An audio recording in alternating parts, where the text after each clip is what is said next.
Hi friends, అందరూ ఎలా ఉన్నారండి? కొంచెం పనుందని చెప్పి తిరుపతి నుంచి అయితే నెల్లూరుకి అయితే వచ్చేసానండి. నెల్లూరు రైల్వే స్టేషన్ దిగిన తర్వాత బయటకైతే వచ్చేస్తున్నాను.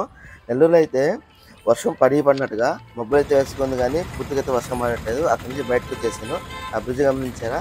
ఆత్మకూరు బస్ స్టాండ్ దగ్గర అయితే నాకెందుకు నెల్లూరు చాలా కొత్తగా అనిపించిందండి. కొంచెం బాగా డెవలప్ అయినట్టు అనిపించింది. ఇంకా ఆత్మకూరు బస్ స్టాండ్ నుంచి నవాపేటకి అయితే బయలుదేరేసాను. ఇంకా వెళ్ళే దారిలో అయితే టౌన్ హౌస్ పేట ఎంటర్ అయ్యామండి. ఈ టౌన్ హౌస్ పేట ఎంటర్ అయినప్పటికీ ట్రాఫిక్ మామూలుగా లేదు. ఇంకా అలా నేరుగా వెళ్ళిపోయాను. అక్కడేను మనకి అమ్మవారి టెంపుల్ కూడా ఒకటి ఉందండి. కనికా పరమేశ్వర అమ్మవారి టెంపుల్ చాలా బ్యూటిఫుల్గా అభివృద్ధి అయితే బాగా జరిగింది. చాలా పెద్ద టెంపుల్. అక్కడి నుంచి అలా ముందుకు వచ్చేసామంటే అక్కడే బీవీఎస్ స్కూల్ అని ఉందండి. మేము 10th క్లాస్ ఎగ్జామ్స్ అయితే అక్కడే రాసాము. ఇదేనండి ఆ స్కూలు. దీనికి ఎదురుగానే ఇప్పుడైతే ఇందిరాగాంధీ గారి విగ్రహం అయితే ఉంది. ఒకప్పుడు ఈ సెంటర్ని అయితే జలకన్య విగ్రహం అని పిలిచేవాళ్ళమే. చాలా బ్యూటిఫుల్గా ఉన్నది. ఇప్పుడు ఆ విగ్రహం తీసి ఇందిరాగాంధీ గారి విగ్రహం పెట్టారు. అక్కడ నుంచి రిటర్న్ అయితే బయలుదేరానండి. రిటర్న్ బయలుదేరినప్పుడు అమ్మ జనరల్ అయితే ఎందుకు ఎక్కానా అనిపించింది. మామూలుగా లేదు జనాభా, అందులో ఒకడు పడుకో ఉన్నాడు. గ్యాప్ లేదు కదా అంటే ఇంకేడ పడుకోవాలి, స్థలం లేదు అంటున్నాడు. ఏదో రిజర్వేషన్ లాగా.